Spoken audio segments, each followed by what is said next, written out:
June 22nd, 1941. Dawn was only just breaking over the Brest Fortress when the roar of artillery guns shattered the silence. On the western border of the Soviet Union, a war began that would change the destinies of millions of people.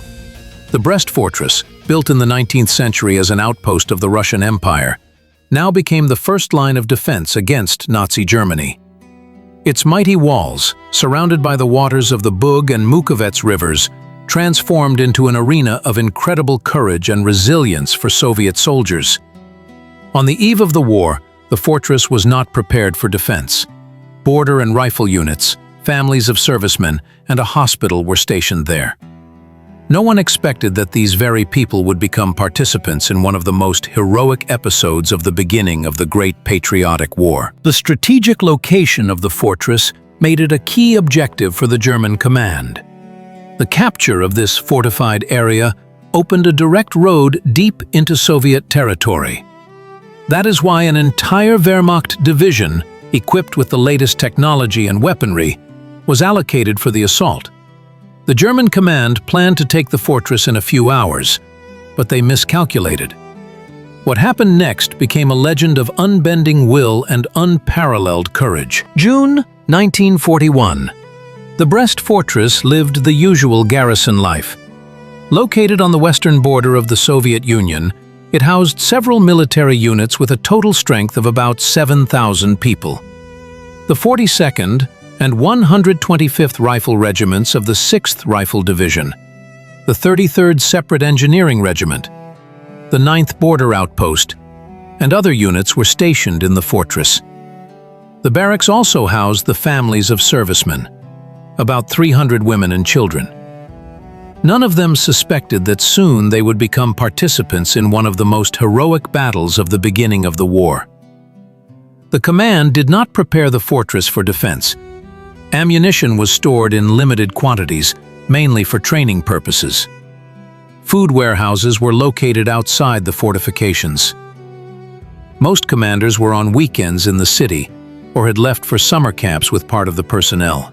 Architecturally, the fortress was a powerful 19th-century defensive structure, consisting of 4 fortifications: the Citadel in the center, the Kobrin, Tiraspol, and Volin fortifications around the perimeter. Thick brick walls, casemates, numerous underground passages, and fortifications made it impregnable to the artillery of the last century, but not to modern bombs and shells. The water barrier, the Bug and Mukovets rivers, encircled the fortress, which, in peacetime, was an advantage, but under siege became a problem. Access to water was under constant fire. The defenders' armament was standard for rifle units of that time: Mosin rifles, PPD submachine guns, Maxim machine guns, a small number of mortars, and light guns. There was practically no heavy artillery in the fortress. On the eve of the war, unusual activity was observed in the border zone. German reconnaissance planes regularly violated airspace, and troop and equipment movements were noticed on the opposite bank of the Bug. However, no order was received to bring the units to combat readiness. On the evening of June 21st, usual cultural events took place in the fortress. A movie was shown at the officer's house. Many soldiers rested after the bathhouse. No one knew that in a few hours these people would take the first blow of the war and become a symbol of the steadfastness and courage of the Soviet soldier. 4:15 a.m., June 22, 1941. Without declaration of war, without warning, a barrage of artillery fire rained down on the sleeping Brest Fortress. Surprise became the Wehrmacht's main tactical advantage. The German command meticulously chose the time of the strike. Most officers were outside the fortress. Many soldiers were asleep after their evening bath. Ammunition was stored in locked warehouses. The first targets were barracks, command posts, and communication nodes. The artillery preparation lasted only 30 minutes, but during this time, approximately 7,000 shells were fired. The water supply was destroyed in the first minutes. Electricity was cut off, and communication with the outside world was severed. The garrison found itself completely isolated. While Soviet soldiers, half asleep, tried to understand what was happening, German infantry had already crossed the Bug and stormed into the fortress territory. Specially trained assault groups moved along predetermined routes to key objectives. They used smoke bombs, grenades, and flamethrowers to sow panic among the defenders. Particularly effective were the low-noise flamethrower tanks that the Germans used to capture bridges and gates. The command of the 45th Infantry Division of the Wehrmacht expected to capture the fortress in 8 to 10 hours. But within half an hour after the start of the assault, German soldiers encountered organized resistance. Despite the suddenness of the attack, Soviet soldiers quickly recovered. Many ran out of the barracks in their underwear, grabbing weapons on the go. Border guards, who were on combat duty, were the first to engage in battle. Lieutenant Kizhevatov, head of the 9th Border Outpost, organized the defense in the area of the Tiraspol Gate. Soldiers of the 42nd Rifle Regiment, under the command of Major Gavrilov, took up positions in the East Fort. In the casemates of the citadel, Political Commissar Fomin gathered scattered groups of Red Army soldiers into a single detachment. The surprise, on which the German command had so heavily relied, worked only partially. Yes, the defenders of the fortress were caught off guard, but their morale proved unbroken. Instead of panic and flight, the Germans met fierce resistance. By 6 a.m., pockets of defense had formed in various parts of the fortress. Commanders of different units, cut off from each other, acted on their own initiative, organizing defense with available means. Red Army soldiers used every cover: casemates, basements, building ruins. Particularly fierce battles unfolded at the Kolmsk and Tiraspol gates, which the Germans tried to capture to ensure passage for their equipment. In the first hours of the German invasion, chaos reigned in the fortress. Dispersed groups of fighters, having lost their commanders, searched for weapons and tried to understand what was happening. But gradually, from this chaos, a defense system began to form, spontaneous, improvised, but surprisingly effective. Captain Ivan Zubachev and Regimental Commissar Yefim Fomin in the eastern part of the citadel managed to gather about 400 fighters from various units. They organized a command post in the club building, distributed duties, and established a system of observation and alert. Major Pyotr Gavrilov in the East Fort transformed scattered groups into a single combat organism, creating a circular defense. Lieutenant Andrei Kizhevatov and border guards fortified themselves in the area of the Tiraspol Gate. In every building, in every casemate, there were seniors who took on responsibility and command. It is striking how quickly the fighters adapted to the extreme situation. By noon on June 22nd, about 20 organized centers of resistance were operating in the fortress. Commanders used any means to create defensive positions, from sandbags to overturned tables and cabinets.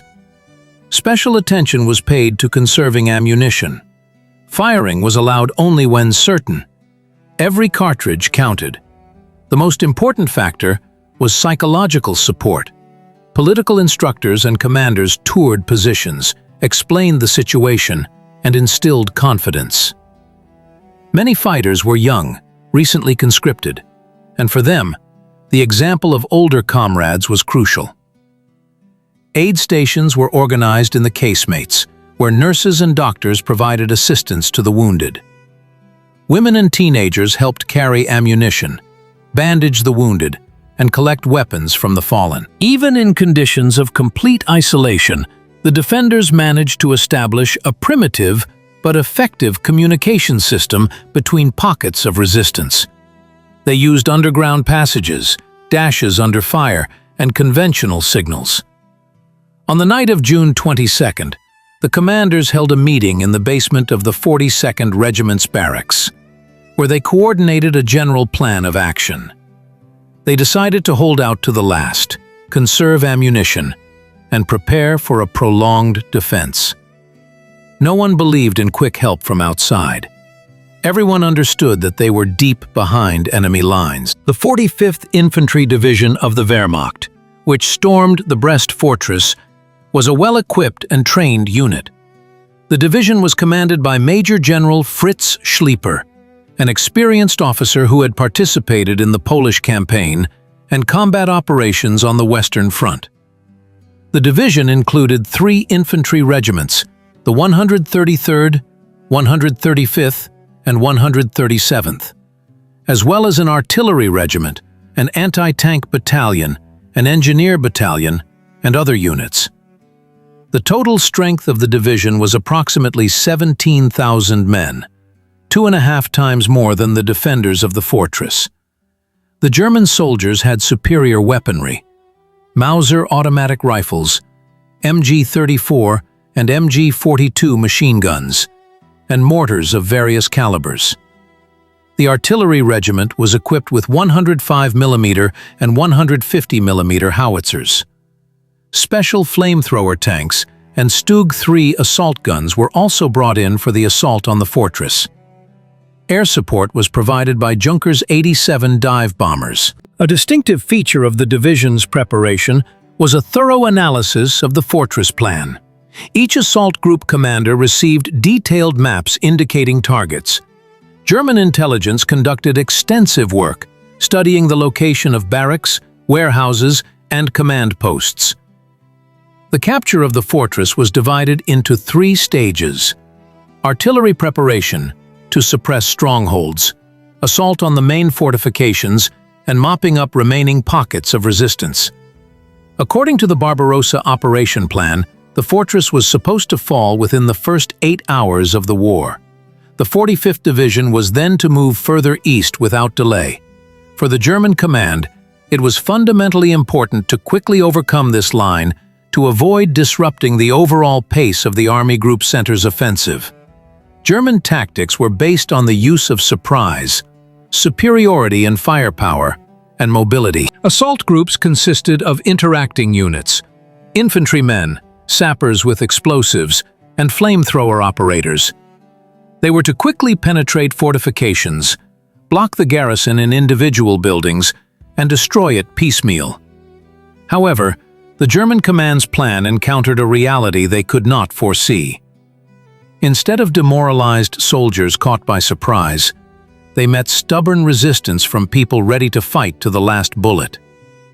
On the very first day of the assault, the Germans lost more than 300 men killed and wounded, a number completely unforeseen in their plans. General Schlieper was forced to request additional forces and resources, which was already an admission of the failure of the initial plan. Instead of 8 hours, the battles for the fortress stretched on for weeks. The balance of power was overwhelmingly in favor of the Germans. Against 7,000 Soviet soldiers, of whom no more than 3,500 actually participated in the fighting, an entire division acted with air support and heavy artillery. The defenders of the fortress had no tanks or heavy guns. Ammunition was limited, and resupply was impossible. But even under such conditions, they managed to organize a defense that jeopardized the strategic plans of the Wehrmacht. The architectural features of the Brest Fortress, created as a defensive structure in the 19th century, became both a curse and a salvation for its defenders. Massive brick walls up to 2 meters thick, deep casemates, and a branched network of underground communications. All this transformed into a complex system of defensive lines, which the defenders utilized with maximum efficiency. Once the initial shock of the sudden attack wore off, Soviet soldiers began adapting the fortress for a prolonged defense. They turned every casemate into an impregnable firing point. Particularly effective were the embrasures and loopholes, originally designed to repel 19th century attacks, but perfectly suited for modern combat as well. Maxim machine guns were positioned to cover approaches to the gates and open spaces. Riflemen took positions in the windows of the upper floors, providing a circular view. The defenders skillfully used the thick walls as natural protection against artillery fire. Even direct hits from medium-caliber shells did not always penetrate the old brickwork. The basement rooms became shelters for the wounded and civilians. The Germans quickly realized that frontal assaults led to unacceptable losses and began employing heavy artillery, and aviation. But even when the upper floors of the buildings turned into ruins, the defenders retreated to the basements and casemates, continuing their resistance. A key role in the defense was played by the system of underground passages connecting various parts of the fortress. Through these corridors, the defenders moved between pockets of resistance, delivered ammunition, and evacuated the wounded. The Germans did not have accurate plans of these communications, which gave the defenders a tactical advantage. At night, daring sorties were carried out through the underground passages. Groups of soldiers attacked German positions, seized weapons and ammunition, and then returned to their shelters. Gradually, a whole system of communication formed between the scattered groups. Conditional signals, notes passed through underground passages, and sometimes even voice commands through ventilation shafts were used. In conditions of complete isolation from the outside world, this was critically important for coordinating actions. The defenders created improvised ammunition depots, distributed throughout the fortress. This allowed them to continue resistance even when individual sections were lost. The most acute problem was the lack of water. The water supply was destroyed in the first hours of fighting, and the Bug and Mukovets rivers surrounding the fortress were under constant shelling. The defenders organized night sorties for water. Brave men with mess tins and flasks crawled to the river under the cover of darkness. Many did not return, but those who brought water saved the lives of dozens of comrades. The Germans, realizing this tactic, began illuminating the riverbanks with searchlights and conducting continuous shelling. Then the defenders began to use rainwater, collecting it in shell craters and any available containers. The citadel, the central fortification of the Brest Fortress, became the true heart of the defenders' resistance.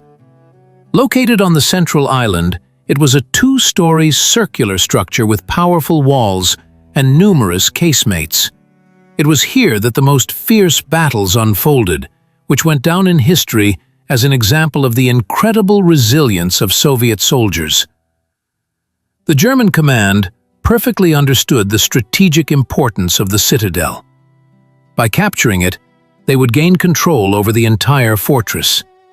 Therefore, in the very first hours of the war, the main blow was directed precisely here. But the defenders quickly organized their defense.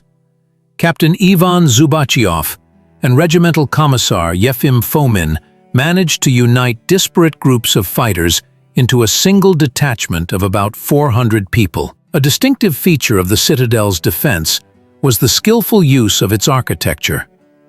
Thick brick walls reliably protected against bullets and shrapnel. Firing points were equipped in the casemates, from which all approaches were covered by fire. Maxim machine guns were installed in embrasures in such a way as to create crossfire. Snipers took positions on the upper floors, controlling the open spaces. The Germans launched several massive attacks on the citadel, but each time they retreated, suffering heavy losses. Then they changed tactics and began methodically shelling the fortification with heavy artillery. 200-kilogram aerial bombs shook the ancient walls. But even they could not completely destroy the powerful 19th-century masonry. One of the key moments in the defense of the citadel was the struggle for the famous engineering warehouse, a massive building with thick walls. A group led by Lieutenant Andrei Kijavatov, consisting of border guards and soldiers of the 42nd Rifle Regiment, turned it into an impregnable fortress within the fortress. The Germans stormed the warehouse for several days, using flamethrowers and explosives, but the defenders held out until the last bullet. Under constant shelling, the defenders of the citadel showed miracles of ingenuity. When ammunition ran out, they made night sorties, attacking German positions and obtaining weapons and cartridges. Underground passages and tunnels, whose existence the Germans did not know about, were used for communication between individual groups. The most acute problem remained the lack of water. The Mukovets River flowed near the citadel, but the approaches to it were covered by German machine gunners. Suicide volunteers crawled to the river under the cover of darkness to fill their flasks.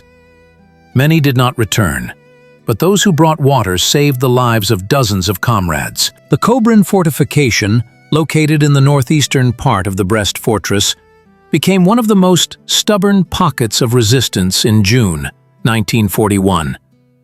Its defense is a vivid example of the tactical skill and unbending will of Soviet soldiers. The initial German plan assumed a rapid capture of this sector, but reality turned out to be quite different. In the very first hours of the war, several groups of defenders formed here under the command of Lieutenant Vinogradov and Senior Lieutenant Semenenko. A distinctive feature of the defense of the Cobrin fortification was its well-thought-out system of firing points. The defenders positioned machine guns in such a way as to create zones of crossfire, leaving the enemy no chance for safe advance. The Germans, encountering this tactic, suffered heavy losses with every attempt to storm. The commanders of the defense groups showed exceptional tactical skill. Understanding the limited ammunition, they introduced the strictest economy. Firing was allowed only for sure, in short bursts. Snipers primarily targeted enemy officers and signalmen, which significantly reduced the effectiveness of German attacks. In conditions of complete isolation, the defenders used underground communications to maneuver between positions. This allowed them to create the illusion of a larger garrison.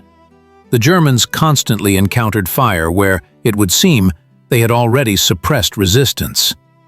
The East Fort was of particular importance, a powerful fortification in the northern part of the Cobrin fortification. Here, under the command of Major Pyotr Gavrilov, one of the most resilient garrisons was formed. Major Gavrilov, an experienced commander with an analytical mind, created a well-designed defense system. He divided his fighters into small, autonomous groups, each of which controlled a specific sector. Such an organization allowed them to effectively repel attacks from any direction. Gavrilov personally led counterattacks, appearing in the most dangerous areas. His composure and determination inspired the fighters even in the most difficult moments. The German command, realizing the impossibility of a rapid capture of the East Fort, resorted to a tactic of systematic destruction. Heavy artillery and aviation methodically shelled the defenders' positions. 200-kilogram bombs turned the upper floors into ruins. But even this did not break the resistance.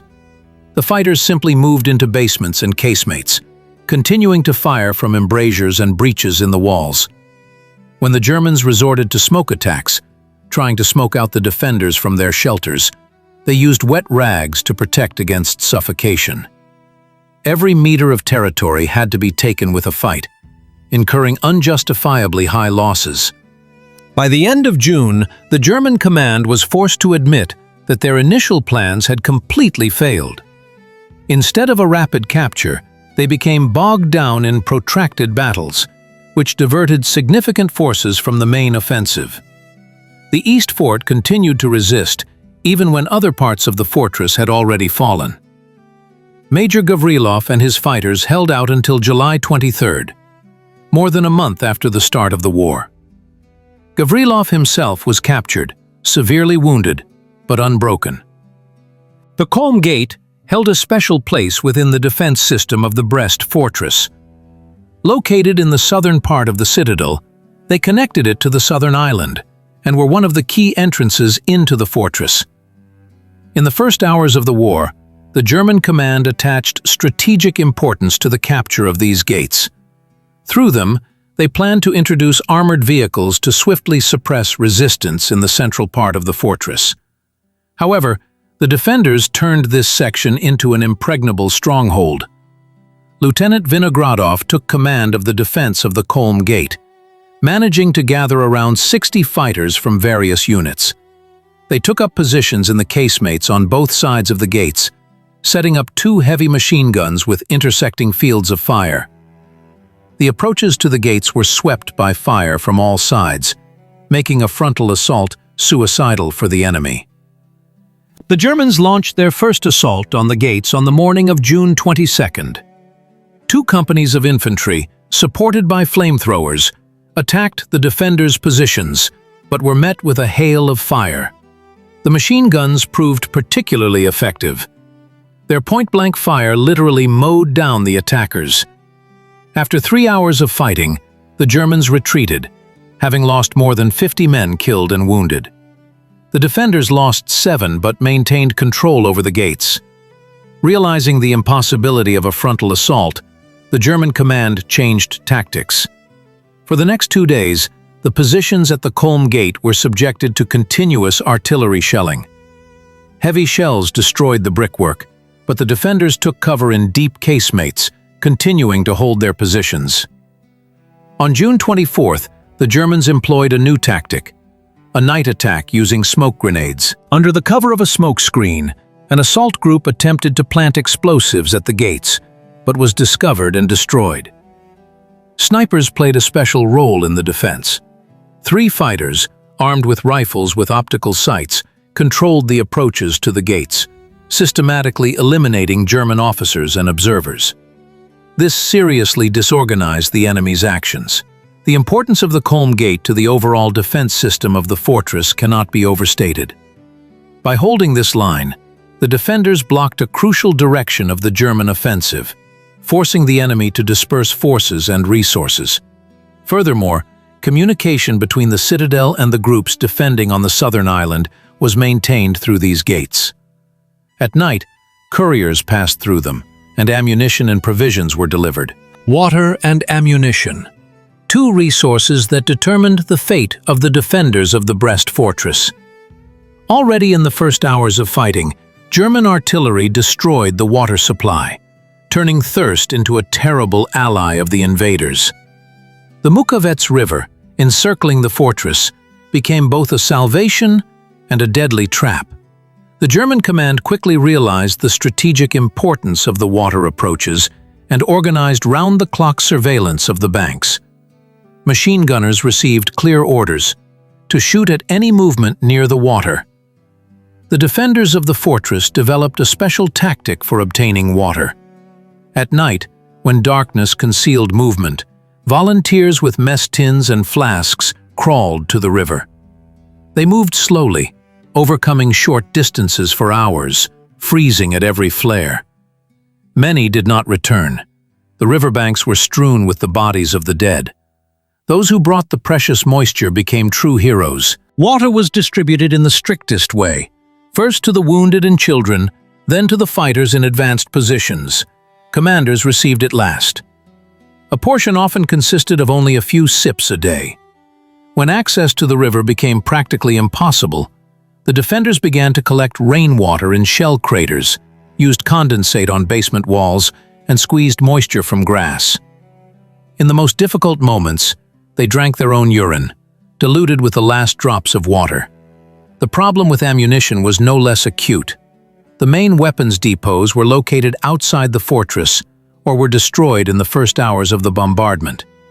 The defenders had to fight with what was at hand. Cartridges were collected from dead comrades. Every shot was conserved. Commanders introduced an iron rule: shoot only for sure, in short bursts. Snipers received 5 to 7 cartridges a day and had to account for every one spent. Night sorties became the only way to replenish ammunition. Groups of brave men attacked German positions, seizing weapons and cartridges. Often such operations ended with the death of the entire group, but those who returned brought invaluable trophies.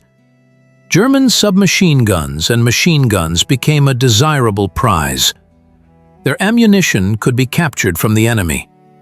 When cartridges ran out completely, bayonets, rifle butts, and homemade grenades made from explosives obtained by sappers were used. The defenders of the fortress showed miracles of ingenuity. They assembled primitive mines from parts of broken equipment and set traps on the enemy's advance routes. Despite the catastrophic shortage of water and ammunition, the fortress garrison continued its resistance. This struggle for survival became as much a feat as confronting superior enemy forces. In conditions of complete isolation from the main forces of the Red Army, the defenders of the Brest Fortress faced a critical communication problem. Dispersed groups of soldiers who had taken up defense in different parts of the fortress needed to coordinate their actions. But traditional means of communication were destroyed in the first hours of the bombardment. Field telephones did not work, radio stations were smashed, and it was impossible to leave the fortress to contact the command. In these circumstances, the commanders showed exceptional ingenuity, creating an improvised communication system. The basis was a network of messengers, soldiers who moved between resistance pockets through underground passages and by dashes under the cover of darkness. These brave men risked their lives to deliver orders, report the situation, or coordinate joint actions. Many did not return from such assignments, but their self-sacrifice ensured the viability of the entire defense system. Captain Zubachov and Commissar Fomin, who led the defense of the citadel, created a kind of headquarters where information flowed from all sectors. From here, instructions on ammunition conservation, organizing sorties for water, and fire coordination were transmitted through messengers. For urgent messages, conditional signals were used. A certain number of shots, rockets taken from the enemy, light signals at night. Each group commander knew these signals and could quickly react to changes in the situation. The fortress's underground communications played a special role in the communication system. The Germans did not have accurate plans of these tunnels, which gave the defenders a significant advantage. Not only messengers, but also assault groups moved through the underground passages, suddenly attacking the enemy from unexpected directions. Major Gavrilov in the eastern fort developed a complex system of observation posts. Observers recorded enemy movements, the location of firing points, and the results of artillery shelling. This information allowed for the effective distribution of limited forces and means.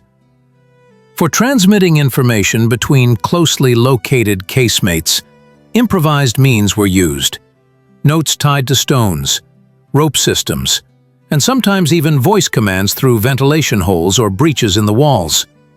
In particularly difficult cases, the tactic of a human chain was used. Soldiers stood at a small distance from each other and passed messages in whispers from person to person.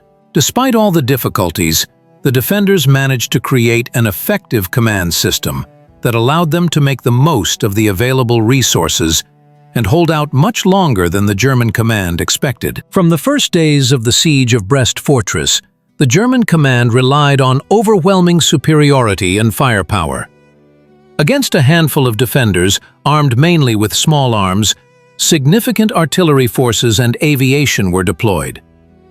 The 45th Infantry Division of the Wehrmacht had a powerful artillery regiment, which included more than 40 105 and 150 mm howitzers. In addition, heavy siege guns were brought in for the assault on the fortress, including the famous 600 mm Karl mortars, capable of penetrating reinforced concrete shelters up to 3 meters thick. Air support was provided by an air group consisting of Junkers 87 and Heinkel 111 dive bombers. They carried out up to 20 sorties daily, dropping high-explosive and fragmentation bombs weighing up to 250 kilograms on the fortress. The German tactics were methodical and calculating. First, aviation delivered massive strikes against identified strongholds. Then, heavy artillery engaged, which for hours processed the destroyed areas. After the artillery preparation, assault groups went into attack, supported by flamethrowers and sappers with explosives.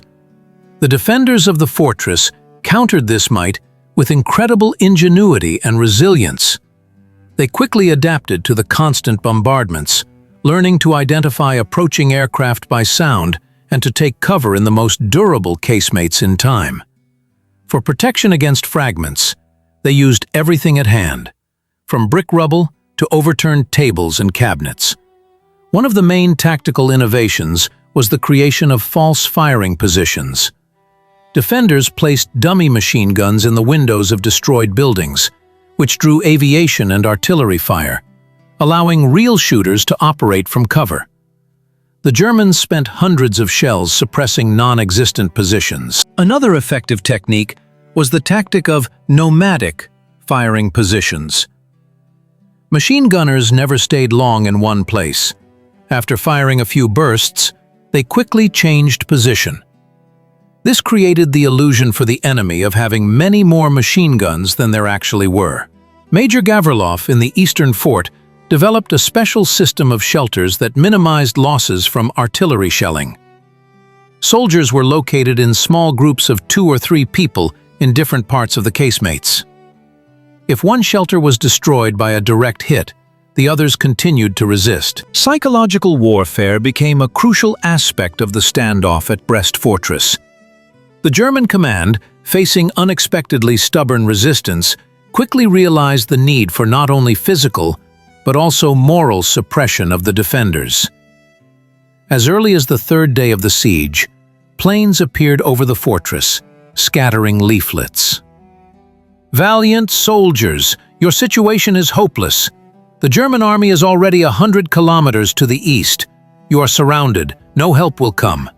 Surrender, and your life and dignified treatment according to international conventions are guaranteed." Such messages rained down daily on the exhausted defenders. The Germans used loudspeakers, broadcasting appeals in Russian, urging them to lay down their arms. A psychological tactic was often employed. Captured Red Army soldiers were brought to the microphone, who were supposed to convince their comrades of the futility of further resistance. Reports of the rapid advance of the Wehrmacht deep into Soviet territory made an especially heavy impression. Many defenders did not know the real state of affairs at the front and might have believed that the entire country was already under enemy control. The Germans skillfully played on this, spreading rumors about the fall of Moscow and Leningrad. Another method of psychological pressure was the promises to spare the lives of those who surrendered, and threats of reprisals against those who continued to resist. Whoever surrenders by noon will remain alive, the rest will be destroyed. Such ultimatums were heard regularly. An especially cruel tactic was the use of defenders' relatives. The Germans brought captured wives and children of servicemen to the fortress walls, forcing them to cry out and beg their husbands and fathers to surrender. Commissar Fomin and Captain Zubachev understood that morale in these conditions became a decisive factor in defense. They organized a system to counteract psychological pressure. Political workers constantly toured positions, talked with soldiers, and explained the situation. Commissar Fomin personally destroyed German leaflets that landed on the citadel's territory. Inscriptions appeared on the walls of barracks and shelters, becoming symbols of resistance. "We will die, but we will not leave the fortress. I am dying, but I am not giving up. Farewell, motherland." These words, written in blood and bayonets on brick walls, raised the spirits of the defenders better than any speeches. Commanders at all levels played a crucial role in maintaining morale. Major Gavrilov in the Eastern Fort inspired his soldiers by personal example. Always calm, confident, ready to share all the hardships of the siege with his subordinates. He received the same meager portion of water as the privates, was the last to eat, and was always in the most dangerous areas. Lieutenant Kizhevatov, who commanded a group of border guards, created a special atmosphere of brotherhood among his soldiers. Everyone knew that comrades would not abandon him, even in the most hopeless situation. This gave strength and confidence, even in critical moments. Political instructors organized short rallies, where they read reports on the situation at the fronts, compiled from meager data obtained from scouts who had infiltrated the fortress. Even if the information was incomplete or outdated, it created a sense of connection with the outside world, with the great land. When the first shells rained down on the Brest Fortress on June 22, 1941, few thought of the civilians caught in the epicenter of that fiery storm. Yet, there were about 300 women and children in the fortress. Families of commanders and Red Army soldiers, hospital medical staff, canteen and laundry workers. Their peaceful life ended at 4 in the morning, turning into a nightmare of war. Anna Kizhevatova, the wife of a border guard lieutenant, recalled, "We woke up to a terrible roar. The walls were shaking, plaster was falling from the ceiling. The children screamed in terror. My husband shouted, 'War!' and ran out, fastening his belt as he went." For many families, this was the last farewell to husbands and fathers. Women and children became not just witnesses, but participants in the defense. Hospital nurses, without orders, organized first aid stations in the basements of the barracks. They worked under continuous shelling, saving the wounded. Medic Raisa Abakumova, herself wounded in the first hours of the battle, continued to assist soldiers until the last bullet. Civilian women and commanders' wives brought ammunition, bandaged the wounded, and prepared food from meager supplies. The water problem was particularly severe. When the water supply was destroyed, it was often women and teenagers who went to the river for water under the cover of night. Many did not return. The banks of the Mukhavets were zeroed in by German machine gunners. The presence of civilians significantly influenced the tactical decisions of the defenders. Commanders were forced to allocate forces for their protection, to equip special shelters in the strongest casemates. This dispersed already limited resources. However, the moral factor outweighed the tactical inconveniences. The defenders of the fortress fought not just for a piece of land. They protected their wives and children, which gave their resistance a special ferocity. The German command tried to use the presence of civilians for their own purposes. From the third day of the siege, they began to lead captured women and children to the walls of the fortress, forcing them to scream and beg the defenders to surrender. This was a cruel psychological tactic, but it rarely achieved its goal. Commissar Fomin, learning of such cases, gathered the soldiers and said, "Comrades, the enemy is trying to break us by using our relatives. But we must remember, by surrendering, we will not save them, but doom them to even greater suffering. Only by resisting do we give them a chance for salvation." Children who found themselves in the fortress showed no less courage than adults. 12-year-old Petya Klipa became a messenger between groups of defenders. Thanks to his small stature, he could crawl through narrow corridors and underground passages, delivering reports and orders. 14-year-old Valya Zenkin brought ammunition to machine gunners and helped evacuate the wounded. The Germans made no distinction between military and civilian personnel. Bombs and shells fell on hospitals, residential buildings, canteens.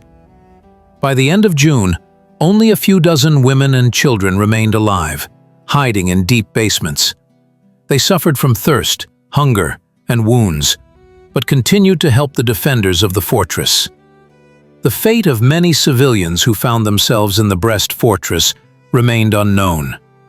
Some managed to escape the encirclement in the first days of fighting. Others were captured by the Germans. Many died under bombs and shells. But their presence in the fortress, their courage and suffering, became an integral part of this heroic defense, a symbol of the indomitable spirit of the Soviet people in the face of the enemy. As the battles for the Brest Fortress dragged on, the German command was forced to significantly revise the tactics of its assault groups.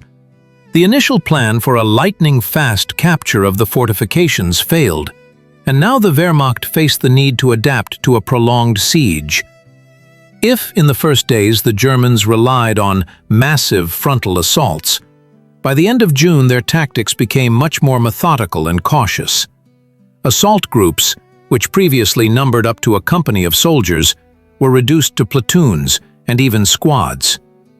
This allowed them to minimize losses and act more flexibly in the complex fortification conditions of the fortress. Each such group now included snipers, flamethrower operators, sappers with explosives, and infantrymen with automatic weapons. The Germans abandoned attempts to capture large areas simultaneously and focused on the methodical destruction of individual pockets of resistance.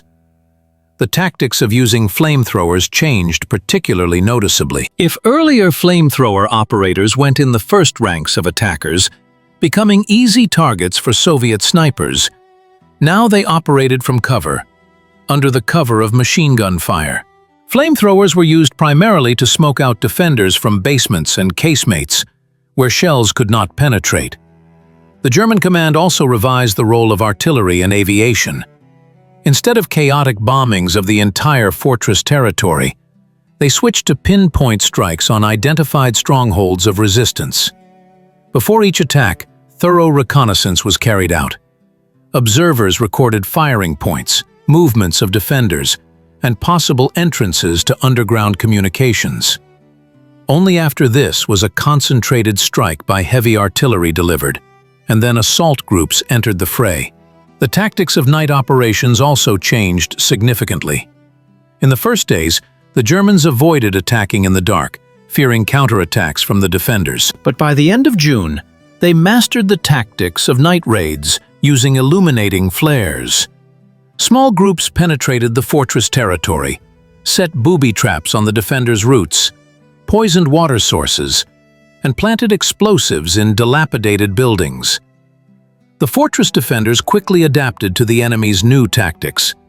They created false firing points that drew artillery fire, set ambushes on the routes of advancing assault groups, and mined passages that the Germans had previously managed to penetrate. Major Gavrilov in the eastern fort developed a system of roaming snipers who constantly changed positions, preventing German observers from pinpointing their location. The tactic of false retreat proved particularly effective.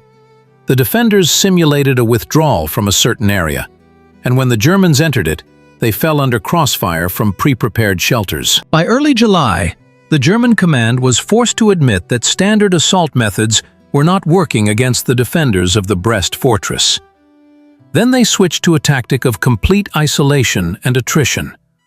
All approaches to water were blocked, and any attempts by the defenders to obtain food or ammunition were suppressed. The fortress territory was regularly treated with irritating chemicals, which, in conditions of water shortage, became particularly agonizing for the besieged. Despite all the efforts of the Wehrmacht, individual pockets of resistance in the fortress continued to hold out until the end of July, more than a month after the start of the war.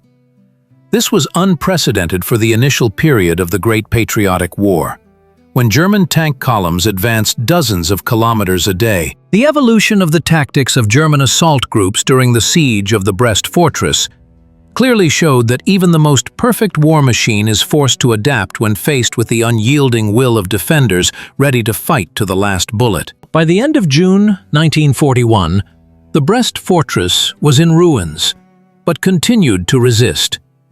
The German command was discouraged. According to all calculations, the defenders should have surrendered in the first days of the war.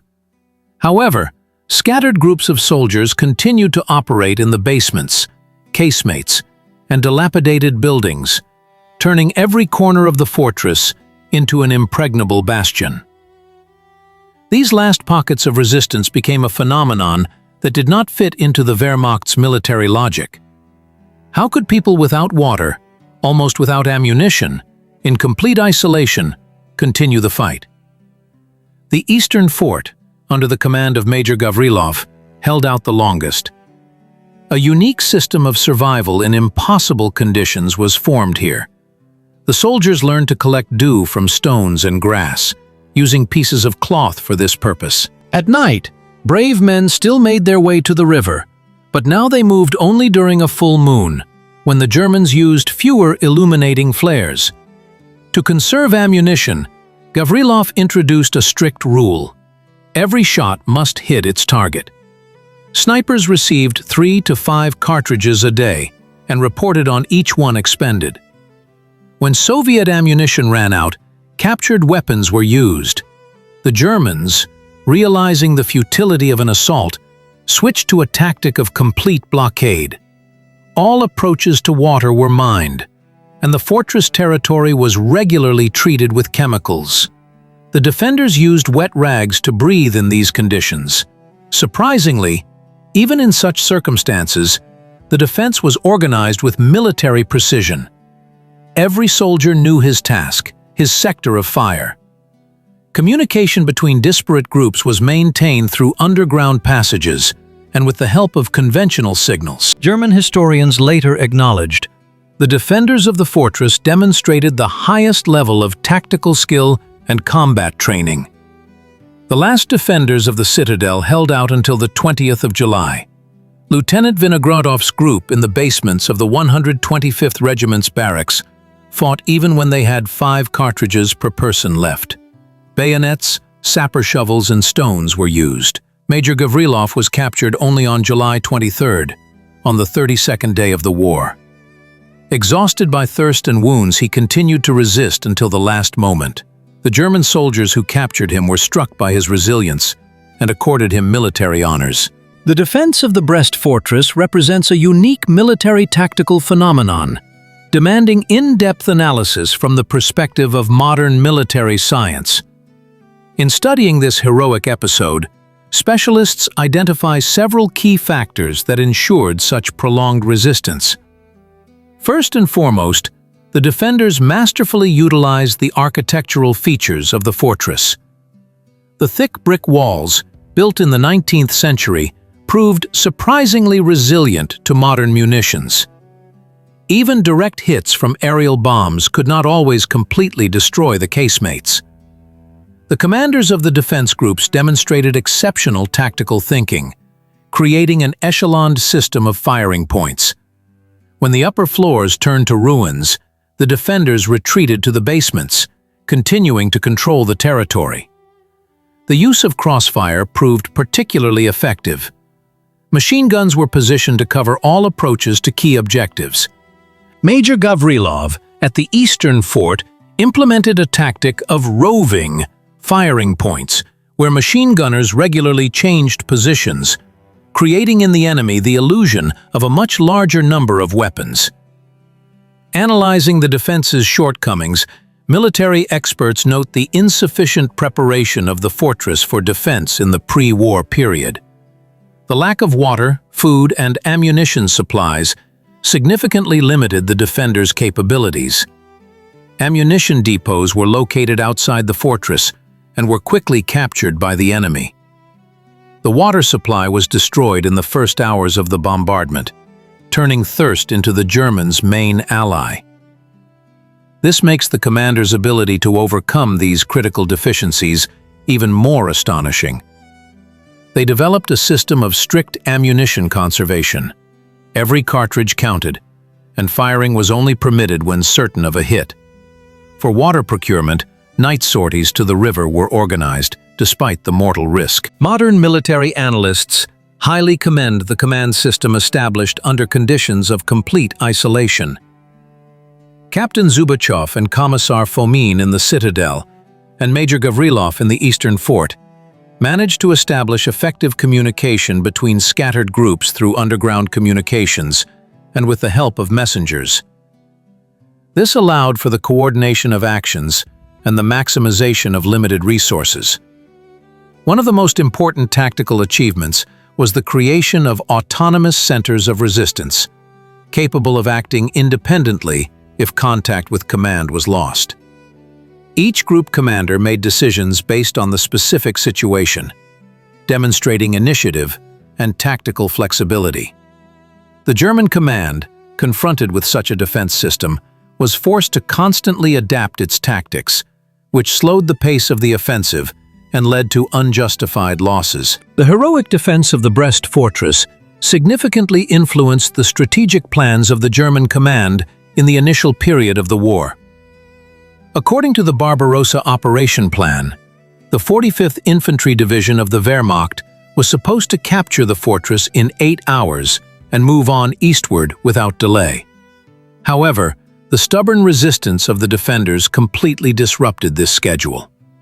Instead of a few hours, the battles stretched for weeks, and isolated pockets of resistance held out until the end of July. Major General Fritz Schlieper, commanding the division, was forced to request additional forces and resources, which created tension in the supply system of Army Group Center. German documents indicate that by June 25th, the 45th Division had lost over 400 killed and about 1,000 wounded. Figures absolutely not foreseen in the original plans. Losses among officers and specialists, flamethrower operators, sappers, snipers, proved particularly sensitive.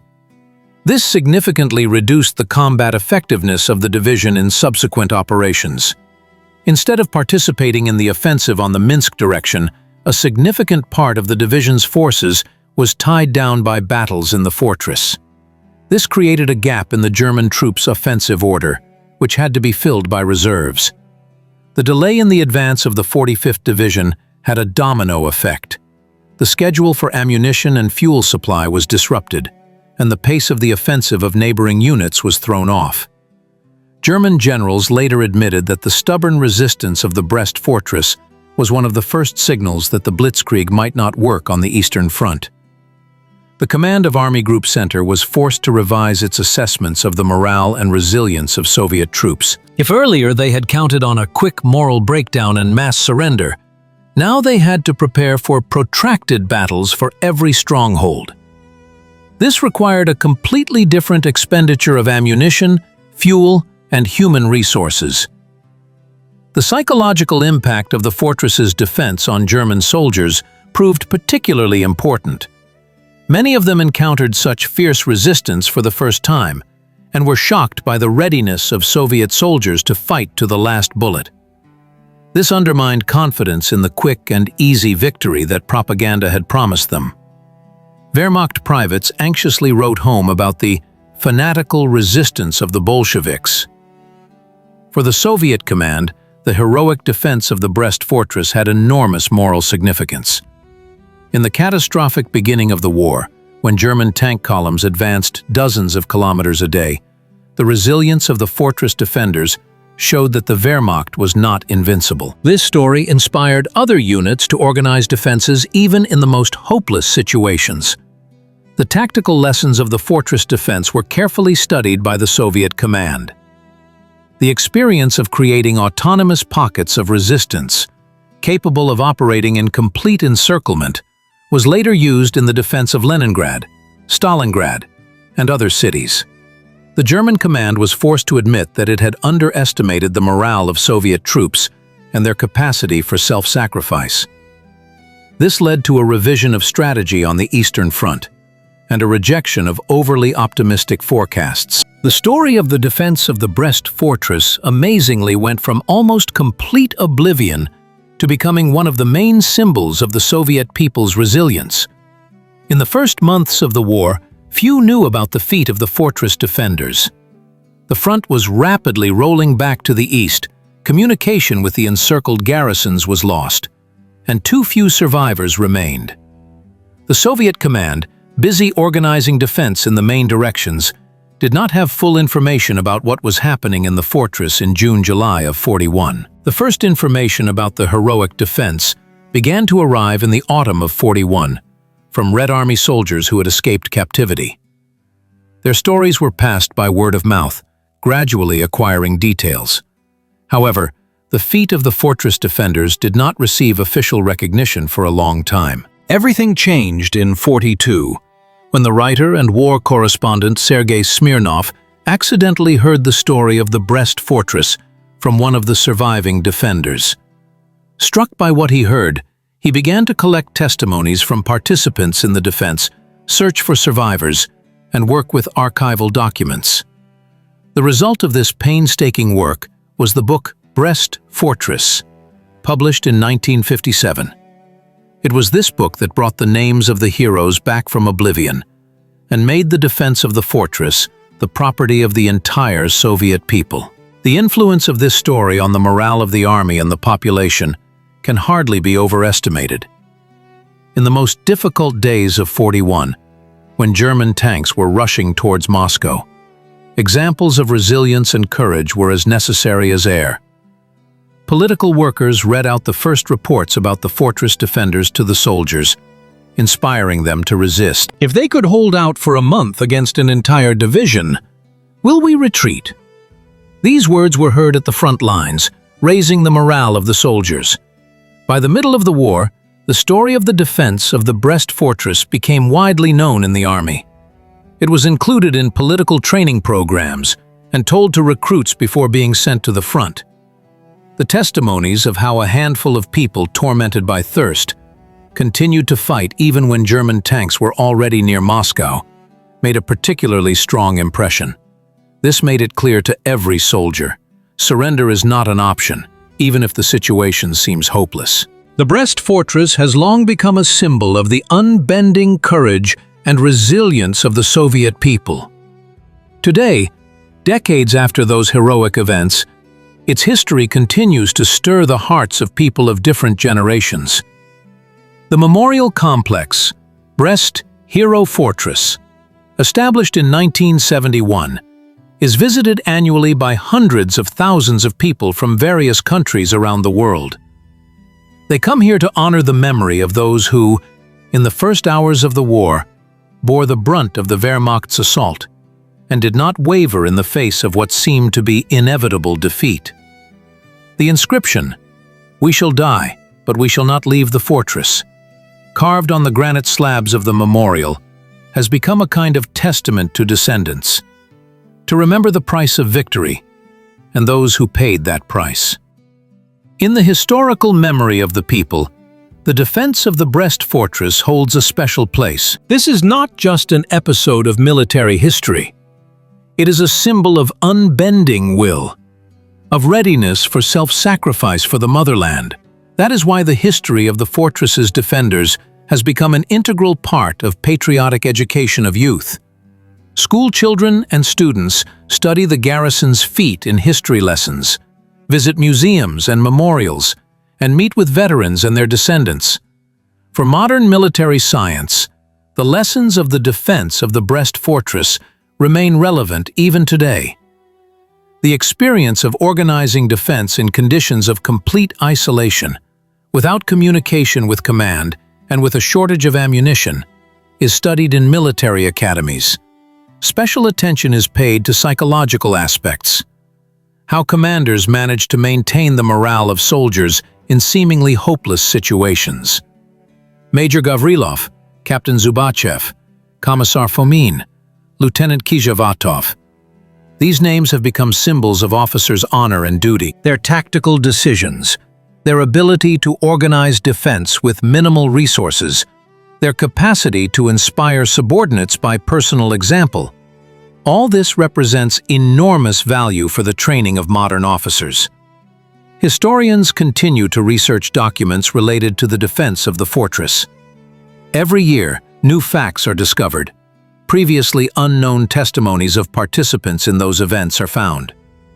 This is a living history that continues to develop and be supplemented. Art has played a special role in preserving the memory of the defenders of the Brest Fortress. Feature films, books, paintings, musical works, all this helps modern man to emotionally connect with the feat of the defenders, to feel what they felt during those terrible June days of '41. In our time, when attempts are made to rewrite the history of World War II, to diminish the role of the Soviet people in the victory over Nazism, the Brest Fortress remains an irrefutable symbol of courage and resilience. Its stones preserve the memory of those who preferred death to captivity, who defended their motherland to the last bullet, to the last breath. This memory is sacred, and it is our duty to preserve it for future generations.